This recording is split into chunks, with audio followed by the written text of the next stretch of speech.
In this video, I'm going to be ranking the top 10 best budget cards right now in NBA 2K25 My Team, letting you guys know who I think are the best budget cards right now in the game and what budget cards I'd recommend you guys be picking up, and this is going to be my top 10. But let me know in the comment section down below what budget cards you guys currently rocking on your guys' squad, and let me know what you guys obviously do think about my top 10. But at number 10, I think the 10th best budget card in this game is Pink Diamond James Wiseman, and I should preface at the start that I think a budget card is any card realistically like under 40,000 MT. It's been pretty easy to make MT over the past couple weeks in this new festival event with those Sunday 100 overall pieces being available. So I know a lot of people have MT to spend, and I think a budget card could be like any card under that 40,000 MT price point. But talking about a card like Pink Diamond James Wiseman, he's going to only go for, 9,000 MT, maybe 10,000 MT at the most. And a lot of cards on this list will be that cheap as well. So I think like the most expensive card will be like 40k, but a lot of these cards will be like under 20,000 MT realistically.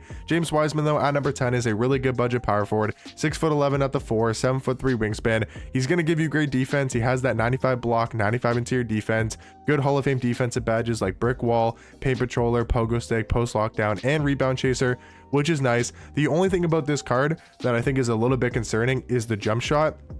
I feel like it's a little bit inconsistent in game, but if you can get his jump shot down, he's definitely one of the better budget power forwards in the game. He's got a great player model, really good defender. He's fast at the power forward position, especially for a pink diamond card. And I do think he's one of the best budget cards in my team. At number 9 is going to be also another pink diamond from the torpedo set. And I'm really high on this Reggie Lewis card. I don't know if you guys are as well, but I've used this card in game on the no money spent, and I've just been using this card in general. And he's very good. 6'7" at the 2, 6'8" wingspan.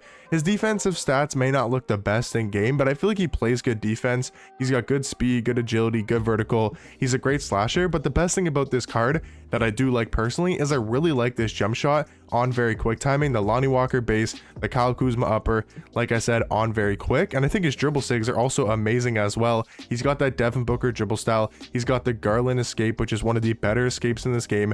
And then he's also got like the Levine behind the back, which I like. He's got the Steph Curry moving step back, which is one of the best in the game. So I really do like his dribble sigs. I think he's got a great jump shot, and I think he's a pretty good defender as well in game.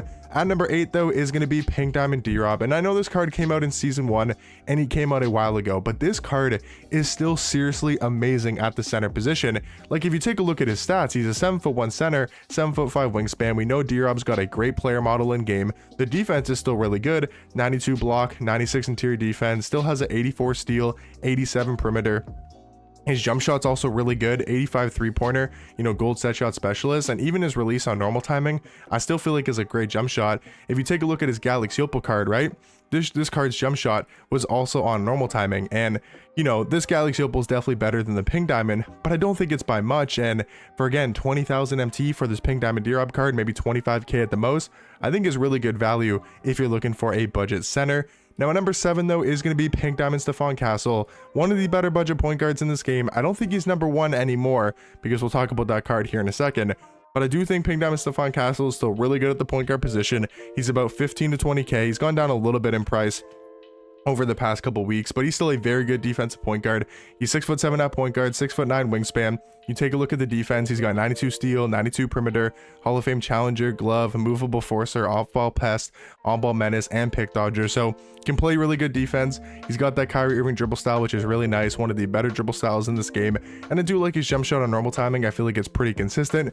Would love to see a new Galaxy Opal or even Dark Matter Stephon Castle in the future. I think he could be one of the better point guards in this entire game if he does get a Dark Matter card, but even a Galaxy Opal can maybe be like a cheap price tag and also very elite. But this Pink Diamond I still feel like is one of the better budget cards in this entire game. Number 6 though and number 5 I do think is a very close debate. I got number 6 Matt Barnes and number 5 Tyson Chandler. I mean, obviously 2 completely different positions, but I think Tyson Chandler, the ability to play the power forward position at 7 foot with a 7'3" wingspan, and the type of defense that this card allows you to play, 96 block, 96 interior defense. He's got a great player model. I feel like he gets so many good blocking animations.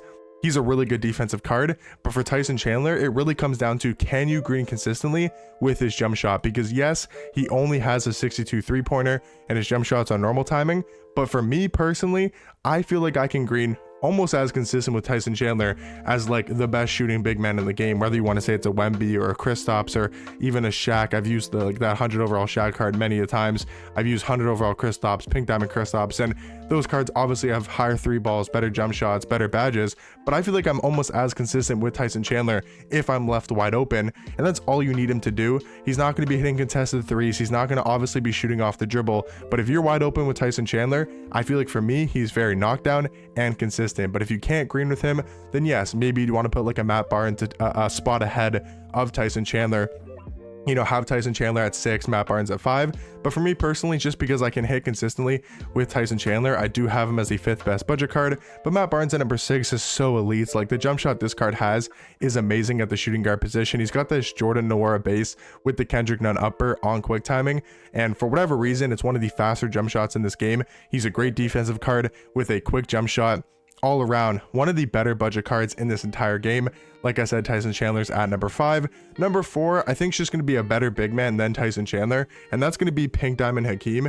He's almost like D-Rob, but can play power forward is kind of what I would maybe compare it to. Really good defensive cards, like 94 block for Hakeem, 97 interior defense, has really good Hall of Fame defensive badges. I do like his jump shot.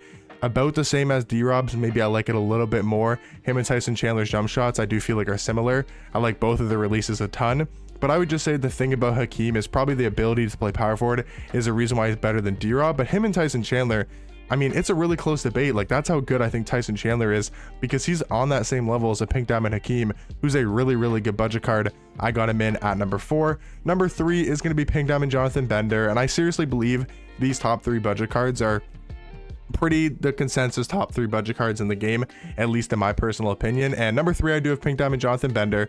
We are talking about a 7-foot small forward card with an elite level jump shot. Like, he seriously has one of the fastest jump shots in this entire game, and he's 7 foot at the small forward position.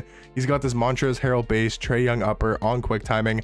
Again, for whatever reason, that's one of the faster jump shots in this entire game. I think it's the Harrell base is pretty fast. Also with the Trae Young upper makes it even quicker. And I think he only goes for about 30 to maybe 35K, which again is a little bit expensive for a budget card, but I do think that's definitely worth it for Jonathan Bender, who is a top tier small forward, and because of his size at the small forward position, can compete against those top level small forwards in the game for only like 30 to 35K. Number 2 though is Pink Diamond Kel'el Ware. I went back and forth on number 2 and number 1 quite a bit. I think both of these cards could easily be argued as the best budget card in this game.